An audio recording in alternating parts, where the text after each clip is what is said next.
मित्रांनो, आपल्या यूट्यूब पोर्टलवरती सर्वांचं सहर्ष स्वागत आहे. मित्रांनो, मराठा आरक्षणासंदर्भात त्याचबरोबर संतोष अण्णा प्रकरणासंदर्भात गेल्या अनेक दिवसापासून आपण अत्यंत खरी आणि समर्पक अशी माहिती देत आहोत. त्यामुळे सर्वांनी आपल्या यूट्यूब पोर्टलला सबस्क्राईब करून आपणास सपोर्ट दर्शवावा हीच विनंती. मित्रांनो, मनोज जरांगे दादा यांच्या आंदोलनाची एकतर अंत्ययात्रा निघणार किंवा विजयी रथयात्रा निघणार आणि त्यासाठीच मुंबईमध्ये 2 रथ आणण्यात येणार आहेत. एक अंत्ययात्रेचं प्रतीक असणारा रथ, तर दुसरा विजयी रथयात्रेचं प्रतीक. मनोजदादा जरांगे पाटील हे मराठा आरक्षणासाठी गेल्या 2 वर्षापासून अत्यंत आग्रही आहेत. वेळप्रसंगी आमरण उपोषण असतील, त्याचबरोबर आंदोलनं, मोर्चे, अक्षरशः शरीराचा खिळखिळा झाल्यानंतर सुद्धा हा माणूस तितकाच आजही आग्रही आहे.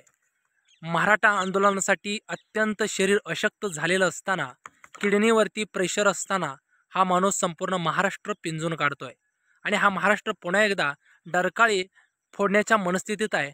आणि मनोजदादा स्वतः सांगतायत की येणाऱ्या जून, जुलै, ऑगस्टला मी मुंबईमध्ये येतोय आणि मुंबईमध्ये आता मी माघारी हटणार नाही.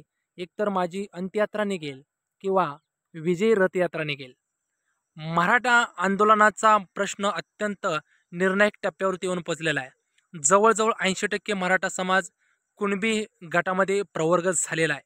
अत्यंत शांत, संयमी आणि वेळप्रसंगी आक्रमक भूमिका घेऊन गनिमी काव्यानं आणि वेळप्रसंगी उपोषणाच्या मार्गानं मनोजदादांनी मराठ्यांना आरक्षण दिलेलं आहे. या आरक्षणाचा इतिहास प्रचंड संघर्षानं भरलेला आहे. स्वर्गीय अण्णासाहेब जावळे पाटलांपासून, अण्णासाहेब पाटलांपासून ते आता मनोजदादांपर्यंत हे आरक्षण सहजासहजी मराठ्यांना मिळालेलं नाही आहे. हे आरक्षण अत्यंत निर्णायक टप्प्यावरती मनोजदादांनी आणून यशामध्ये त्याचं परावर्तन केलं.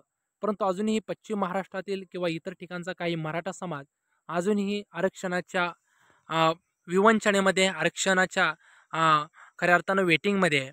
त्यांनासुद्धा आरक्षणामध्ये नेण्यासाठी जे काही गॅजेट्स आहेत, त्याचबरोबर सगळे सोयरे कायदे आहेत, त्यांचा वापर करून सर्व सरसकट मराठ्यांना मराठा आरक्षण देण्यासंदर्भात मनोजदादा येणाऱ्या ऑगस्ट महिन्यामध्ये मुंबईमध्ये आंदोलन करणार आहेत.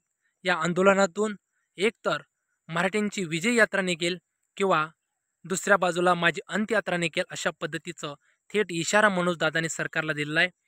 या इशाऱ्यानंतर सरकारसुद्धा हललेलं आहे. मनोजदादांची ताकद 6 कोटी मराठा समाज मनोजदादांच्या पाठीमाग असल्यामुळं खऱ्या अर्थानं सरकारला सुद्धा जाग आलेली आहे आणि त्यामुळे त्यांनी सुद्धा पावलं उचलण्यास सुरुवात केलेली आहे. परंतु मनोजदादा यांचं हे अत्यंत आक्रमक पाऊल आहे. मराठा समाजासाठी अत्यंत भावूक अशा पद्धतीचं हे त्यांचं विधान आहे. मराठा समाज सदा एक हाती मनोजदादांचा पाठीमागं उभारलेला आहे. त्यांचं मराठा समाजाविषयीचे योगदान, आरक्षणाविषयीची त्यांची भूमिका आणि त्यांचा प्रामाणिकपणा मराठा समाजानं या गोष्टीमुळं मराठा समाजाची त्यांनी मनं जिंकलेत आणि त्यामुळेच येणाऱ्या काळात एकतर माझी अंत्ययात्रा निघेल किंवा आरक्षणाची विजय यात्रा निघेल, हे स्वतःच त्यांनी दिलेले आहेत. तुम्हाला काय वाटतं? मराठा आरक्षणाचा प्रश्न या आंदोलनाच्या अगोदरच मिटू शकतो का? कारण एकदा मनोजदादा आणि मराठे मुंबईमध्ये आले तर पुन्हा एकदा मुंबई पॅक होण्याची भीती या सरकारला आहे आणि यावेळेस मात्र मुंबईतून मराठे माघारी हटणार नाहीत. कोणतीही फसवणुकीला, भूलथापेला बळी पडणार नाहीत. अशा पद्धतीचा निर्णय घेऊनच हे मराठे पुन्हा एकदा मुंबईमध्ये येण्यास तयार आहेत.